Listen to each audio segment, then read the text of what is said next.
नमस्कार दोस्तों, आपका स्वागत है मेरे चैनल पर। आज सुनेंगे कहानी अनजान मुसाफिर, एक मीठा सा इंतज़ार।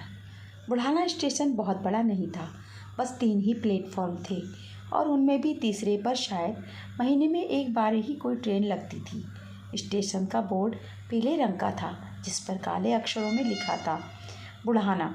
पुराने ज़माने का वह एक छोटा सा वेटिंग रूम था, जिसकी दीवारें बारिश के धब्बों से नम थीं और पंखा इतनी धीमी गति से चलता था कि वो गर्मी कम करने से ज़्यादा इंतज़ार को लंबा करने का काम करता था।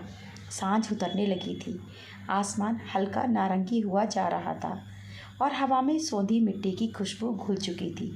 जुलाई की बारिश अभी कुछ देर पहले ही थमी थी। स्टेशन की ज़मीन अब भी गीली थी और प्लेटफार्म के कोनों में पानी जमा हो गया था।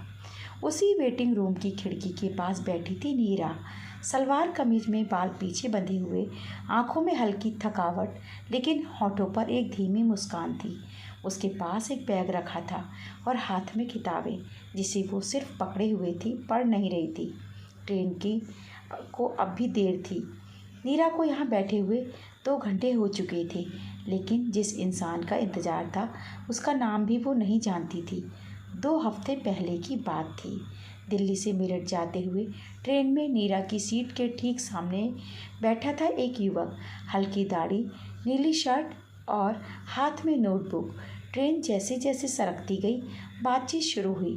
पहले खिड़की के बाहर के मौसम पर, फिर किताबों पर और फिर चुप्पियों पर।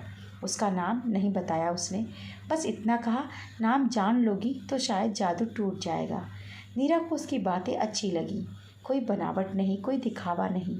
ऐसा लग रहा था जैसे दोनों एक ही मौसम से गुजर रहे हों, अकेलेपन के बादलों वाला, जिसमें बातों की हल्की सी बारिश दिल को भिगो दे। ट्रेन मेरठ पहुंची तो लड़का उतरने लगा। नीरा ने पूछा, हम फिर कभी मिलेंगे?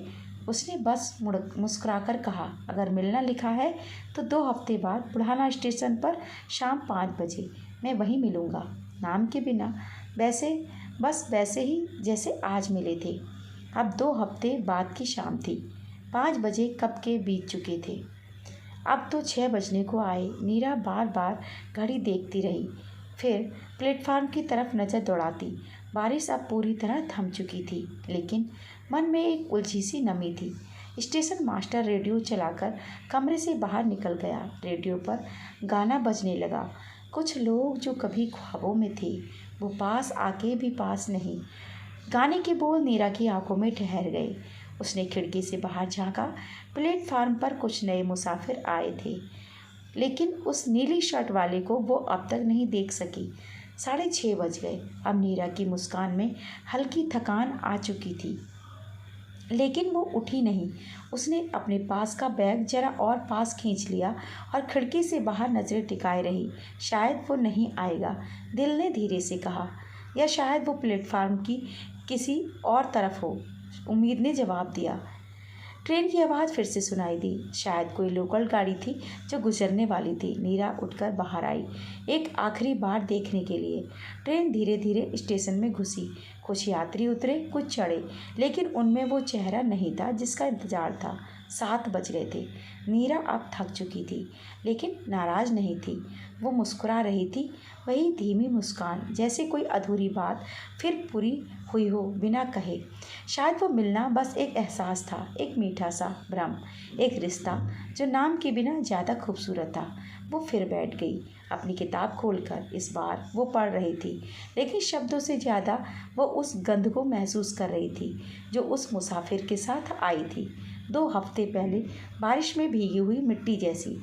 जब नीरा स्टेशन से निकली तो आसमान में फिर हल्की बूंदाबांदी शुरू हो चुकी थी। सामने से एक बच्चा दौड़ता हुआ आया। उसके हाथ में वही नोटबुक थी। दीदी, किसी ने ये मेरे हाथ में दी और कहा आपको दे दूं। वो बोले कि वो नहीं रुक सकते। नीरा ने कांपते हाथों से नोटबुक ली। वही थी। पहला पन्ना खुला। कुछ लोग बस छू जाते हैं, बिना नाम, बिना वादा, पर हर बार याद आते हैं, एक मीठे इंतजार की तरह। नीरा की आंखें नम हो गईं। उसने नोटबुक को सीने से लगा लिया और स्टेशन के बाहर जाती हुई सड़क पर चल पड़ी। अब अकेली नहीं, एक एहसास साथ था। दोस्तों, कुछ मुलाकातें पूरी नहीं होती, फिर भी अधूरी नहीं लगती।